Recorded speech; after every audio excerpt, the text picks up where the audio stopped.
जंगल का खौफनाक रहस्य। एक घना जंगल जिसका नाम था अभिशप्त वन, जहाँ कोई भी इंसान जाने से डरता था। गांव वालों के अनुसार यहाँ कई साल पहले एक भयावह घटना हुई थी।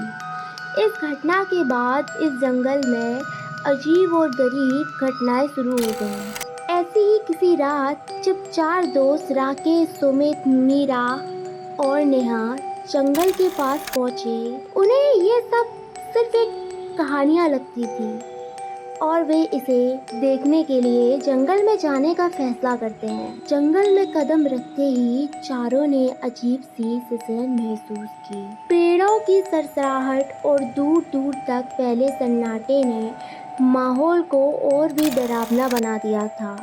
राकेश ने हंसते हुए कहा, देखो यहाँ तो कुछ भी नहीं है, ये सब बस एक कहानी है गांव वाले फैलाते रहते हैं ताकि इस जंगल में कोई भी बाहर का इंसान ना आए।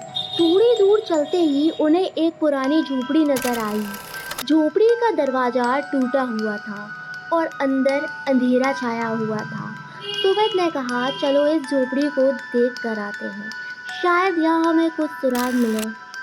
जब वे झोपड़ी के अंदर गए तो वहाँ उन्हें कुछ पुराने कागजात और एक टूटा हुआ दर्पण मिला। दर्पण में अचानक एक आकृति नजर आई जो बहुत ही भयावह थी। मीरा ने डरते हुए कहा, यहाँ से चलो, मुझे ये जगह अच्छी नहीं लग रही। जैसे ही वे बाहर निकले, जंगल में घना कोहरा छा गया। अचानक उन्हें पीछे से किसी के चलने की आवाज़ें सुनाई देने लगी। नेहा ने मुड़कर देखा तो एक डरावनी औरत उनकी तरफ बढ़ी चली आ रही थी। वे चारों भागने लगे, लेकिन उस साए ने उनका पीछा नहीं छोड़ा। राकेश ने अपने मोबाइल की टॉर्च जलाई और देखा कि वह छाया मूर्ति कोई और नहीं बल्कि एक औरत की आत्मा थी जो इस जंगल में भटक रही थी। उस औरत ने कहा, इस जंगल से जाओ, ये अभिशप्त स्थान है, यहाँ जो भी आता है वह जीवित नहीं लौटता।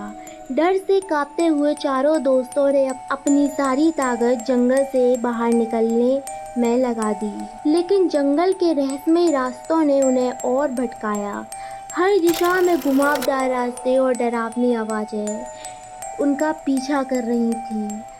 आखिरकार किसी तरह सुबह की रोशनी ने उनकी मदद की। वे चारों किसी तरह जंगल से बाहर निकलने में कामयाब हो सके। गांव पहुंचकर उनकी सांस में सांस आई और सोचा कि अब कभी उस जंगल में वापस नहीं जाएं। गांव वालों ने उन्हें देखकर कहा, तुम लोग बहुत भाग्यशाली हो जो जीवित वापस आए हो। अब तुम समझ गए होंगे कि जंगल की कहानियाँ सिर्फ कहानियाँ नहीं बल्कि सच हैं। उस दिन के बाद उन चारों दोस्तों की जिंदगी बदल गई। उन्होंने कभी भी किसी खतरनाक स्थान पर जाने का साहस नहीं किया। अभिशप्त वन का रहस्य आज भी अनसुलझा है और शायद हमेशा रहेगा।